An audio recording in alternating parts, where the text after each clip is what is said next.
সাতবার এমপি হয়েছেন, আমিও আপনার মতো সাতবার এমপি হতে চাই। আর সাতবার এমপি বক্তৃতা দিয়ে তো সাতবার এমপি হওয়া যায় না। আপনারা এলাকায় মানুষের সাথে মিশে কাজ করেন, আপনারা সাতবার কেন 27 বার হতে পারবেন ইনশাল্লাহ। মাননীয় স্পিকার, আপনাকে কড়া হেডমাস্টার হিসেবে দেখতে চাই না, নারী বান্ধবী স্পিকার হিসেবে এই সংসদে দেখতে চাই। 2001-2026 সালে নির্বাচনে মাননীয় সদস্য, BNP-র 1 মিনিট মাননীয় সদস্য। 1 মিনিটে শেষ করব। না স্পিকার যখন বলে প্লিজ কিপ কোয়াইট। শুনুন, আপনি প্রারম্ভিক বক্তব্য একটা তো শুভেচ্ছা দিয়েছেন, জি, এরা বেশি আর সুযোগ নাই। আমাদেরকে এক কার্যপ্রণালী বিধি মাননীয় মেনে স্পিকার, চলতে এক হবে। সেকেন্ড। একটি প্রশ্ন করুন প্লিজ। মাননীয় স্পিকার, আপনাকে কড়া হেডমাস্টার হিসেবে দেখতে চাই না, নারী বান্ধবী স্পিকার হিসেবে এই সংসদে দেখতে চাই। মাননীয় স্পিকার, 2001 সালে এবং 2026 সালে নির্বাচনে বিএনপির ভূমিধস বিজয়ের কারিগর আমার নেতা, আমাদের নেতা, গণমানুষের নেতা মাননীয় প্রধানমন্ত্রীর প্রতি আমি কৃতজ্ঞতা জানাচ্ছি। মাননীয় স্পিকার, এই সংসদে সংরক্ষিত নারী আসনকে অতীতে 30 সেট অলংকার হিসেবে বলা হতো।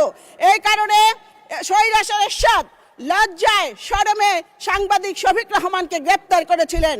আমি আপনাকে বলতে চাই, আমরা যে 50 জন এই সংসদে এসেছি, আপনি যদি আমাদের কথা বলার সুযোগ দেন তাহলে আমরা 50 সেট অলংকার নয়, 50 সেট নারী জাতির অহংকার হিসেবে নিজেদের পরিচিত করব। মাননীয় স্পিকার, আজ থেকে 30 বছর আগে আমি আপনার নির্বাচনী এলাকার জনসভায় মাননীয় সংসদ নেতার শপথ সঙ্গী হয়ে বক্তব্য রেখেছিলাম। আমি আপনার আকাশচুম্বী জনপ্রিয়তা দেখেছি। আপনি 7বার এমপি হয়েছেন, আমিও আপনার মতো 7বার এমপি হতে চাই।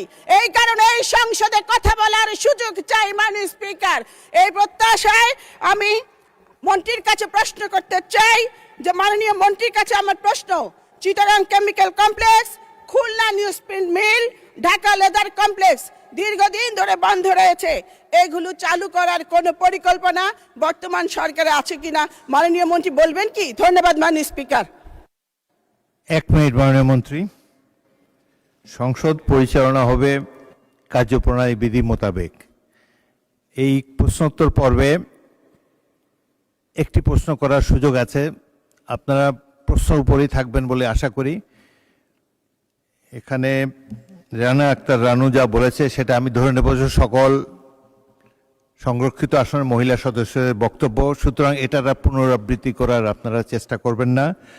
আর 7বার এমপি বক্তৃতা দিয়ে তো 7বার এমপি হওয়া যায় না। আপনারা এলাকায় মানুষের সাথে মিশে কাজ করেন, আপনারা 7বার কেন 27 বার হতে পারবেন ইনশাল্লাহ। তো এখন মাননীয় মন্ত্রী